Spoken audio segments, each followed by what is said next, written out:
Film Club. So, why are you Googling Deep Throat? Thank you very much for joining us. Episode of Film Club. I'm one of your hosts, Andy Harrison. To my right, as always, it's the Googler himself, Andy Donaldson. Every single week in Film Club, we invite you along to watch a film with us. We dive into some of cinema's best before coming back here to talk it out. Andy, how are you doing? Yes. I feel like it's been a while since we've done this. It hasn't. We do it every week, but it feels like it's been a while. You've just been a busy bloke. It's been 8 days rather than 7 days. Oh. We're here to talk about Boogie Nights. Boogie Nights by Paul Thomas Anderson. So give us a rundown. What's Boogie Nights all about? Boogie Nights is about the golden age of porn, which is why I was looking at Deep Throat, because that's the picture on the wiki page. Anyway, it's about the golden age of porn, and it's about a director who finds a guy, and he's like, you look like you could go in my films. And this guy's got a notorious large dick. So he eventually gets this guy who's got the guy with the large dick, Mark Wahlberg. Turns out he's got a bit of history with his family, and he's like given an opportunity to get a better job, to get a better life, and he goes for that. And it's about his, what's he called, Dick Durker? It's called Dirk Diggler. Diggler. Sorry, Dick Durker. Dirk Diggler. It's about his life as he goes through the porn industry. Couple of things happen in between there, and it's just about he's like a bit film about characters during the golden age of porn. You text me earlier saying camera work. I did. Can I assume it's about this? The camera work in this film is spectacular. It's the first thing I noticed with that long shot scene when he goes into the club and he goes through amazingly choreographed through the scenes, and she's going away on the rollerblades and it's going to the conversation at the table, it's moving it, following their weight, and it's going round. Yeah. And I was just like blown away. It's the perfect example of something called motivating camera movement, which is rather than just allowing a camera to move, you must have something that moves it through a scene. Yes, yeah. It's the perfect example of but it. Whenever when it comes turns, in, it follows someone. Yeah. And it's just almost like it's like there's a human presence behind it. Yeah. I suppose that helps you feel like you're part of that moment. You're actually a person watching the whole experience. And I actually rewound it. I watched it and I was like, no, I need to pay more attention to that scene. And it's not the only scene that does it. I think my favourite example of it is when the camera is named the guy who plays Jerry Lundegaard in Fargo. Oh, yes. Mr. Small, or whatever his name is. He goes to find his wife, and then you think... That was a great scene. You kind of like, you laugh at it at first as he finds his wife. And then follow him out to the car? Then, it follows him out to the car. Shit. And then he gets the gun, and you go, oh, shit. Yeah. And then you follow him back inside. That's a lovely sort of way of making the tension shift in a scene just through one shot as well. And there's also other moments with the camera work as well. There's where I don't know as much as you, but I did notice the close-ups, the further away shots. I can't reference a particular scene, but I noticed it was an awful lot of them. Sorry, mate. I love the technical term of the further away shots. All right. What do you call them? A wide shot. A wide shot, yeah. Just so you look although at the I'm going to call them further away shots. Further away shots. But as the further away shot and the conversation gets more intense, and then it's obviously more emotion get drawn in the conversation. But even other parts as well, where one of my favourite scenes was at the very end, where Dirk Diggler comes across and he reunites with I should know his name. Who's the bloke who did it? Burt Reynolds. Jack. Burt Reynolds. Jack. Yeah. So he reunites with Jack, but all you see from Jack. And it's like more the cinematography. You just see his back. You don't actually see his facial expression. Yeah. What you see is him coming across and giving a hug. Well, this is like one of like Paul Thomas Anderson. We've just been discussing Thomas Anderson as a Neo, Paul Thomas Anderson, Paul W. Anderson, and Wes Anderson, and now my head's full of Andersons and P's and W's. So Felipe Anderson, West Ham winger. Paul Thomas Anderson, great example in There Will Be Blood. Yes. And then also in what's one that came out last year? Is this the one with Daniel Day-Lewis in? Yes, the Phantom Threads. Yeah, well done. It's the Phantom Threads, and he does this. He's very restrained in his camera work. Like his camera is very observant without being inobtrusive, and like he'll happily let a shot sit and hold and linger on things. I'm thinking particularly about that moment in There Will Be Blood where he's reunited with his son. Yes. And, we as an audience are very distant to that moment. But like here, he uses it in similar fashion. And for this to be such an early film for him, what a great way to come out of the gate. It's first for a second? Yeah, so this is actually based on a short film that he did as well. Oh, really? That's called something about the history of Dirk Diggler or something like that. It's a shot in a mockumentary way. Great films come from short films. Whiplash. Spike Jones or Spike Lee did one as well. Well, Spike Jones, that one we always talk about in I'm Not Here. Is that what it's called with the robots?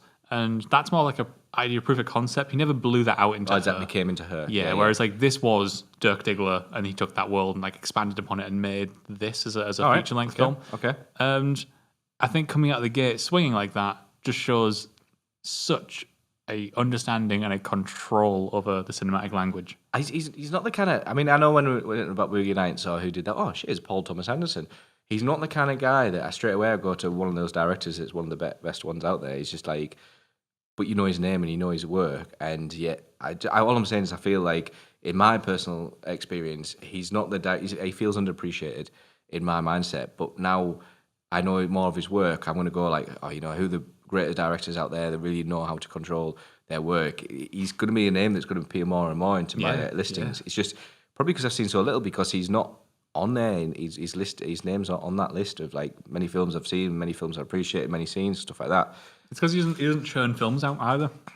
Yeah, like he doesn't churn films out at a great speed. So he doesn't have a huge back catalogue. That's a good point. And he hasn't been around for like decades. You know, like a Woody Allen who's been around for decades and making a film every year for 50 odd years. This was 1997, so I agree. Yeah. Moving on, there is something else I'd like to go on about. By any chance, would it have to do with auditory inputs? Yes, it is. The use of music in this film is exquisite. Yeah. You literally, it's so fluid, man. It's so fucking fluid. You literally go from, and oh my God, I reckon this is, and I don't think it's hard to like say, I don't think this is an overstatement. This uses disco music better than The Martian. The Martian uses exceptionally well. God, yeah. But I don't think that's a huge thing. I mean, Martian was sold on that soundtrack. I think this feels like its whole aesthetic lives and vibes and thrives and like exists in that late 70s, early 80s sort of era, and adding in the music and the choice of music in particular all bounces off of each other. It's like it was like rewatching Guardians of the Galaxy and listening to that soundtrack again. Oh my God, this is amazing. It shares some music, doesn't it? I think you're right, actually. Yeah, I believe you're right. I couldn't name a track at the time being. So literally, the amount of tracks used in this film was fucking loads. And it's great because you've got this amazing tune when they're outside in the pool party and they're moving away. And then a new scene happens and it changes the music. It changes the tone ever so slightly, but also the beat, the beats per minute of the tone to address this new feel of this new scene that it then goes into. And it it almost like not copies.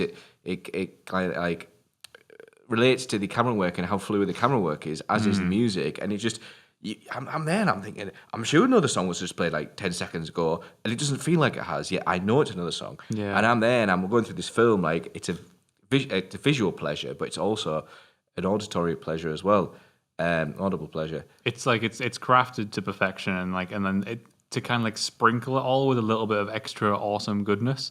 The cast is like stunning. I'm glad the cast is it's what's the word where it's a big cast. I mean, so up front you've got Mark Wahlberg, yes, who I think he's just class in this. I don't think he's actually got a huge amount to work with, and he does amazing stuff at some of the most like random times. One of my favorite things in this film, my favorite little moments, is when they've gone to do the drug deal.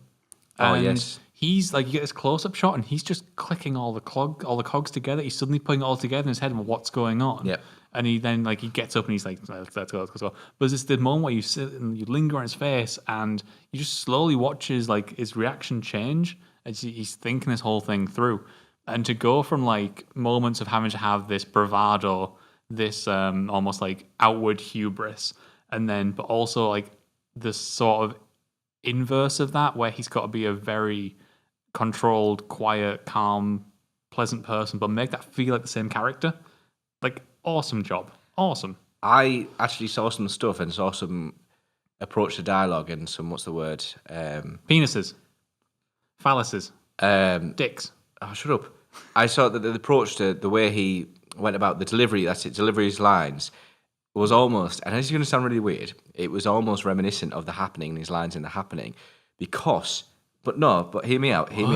No. Bit like that, but it felt, because in The Happening and the way he's acting, it comes across like naive, like he's a C actor, he's just a thing like this. But he delivers this, and I would like to believe he means that the way he acts, means the delivery of the lines. But because he comes across as a naive 17-year-old child, and fuck me, does he do that well? Yeah.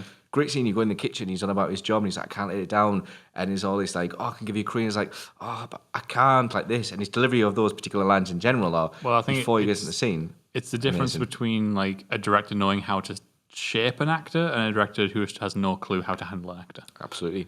So Mark Wahlberg, smashing. And then Burt Reynolds. Oh my God. He does an excellent job in this. I think this is the first film since starting Film Club I've seen with Burt Reynolds, and it potentially is the first Burt Reynolds film I've ever seen. All right. Because he was always one of those big actors, but I was thinking, well, I hadn't seen Burt Reynolds in anything.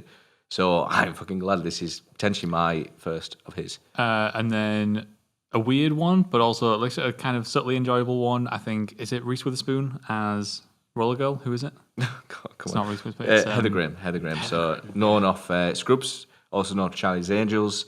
Heather Graham, very innocent, very lovely, just overall just kind of like a bubbly kind of personality. You've then got Julianne Moore. Yep. As the mother, as say like this, and she actually does really well. You see later films where Julianne Moore, like you come out later films and she's starting to become like the lead actor and everything like this, but this reminds, I tell you what it reminds me of. This reminds me of, her character reminds me of the Big Lebowski.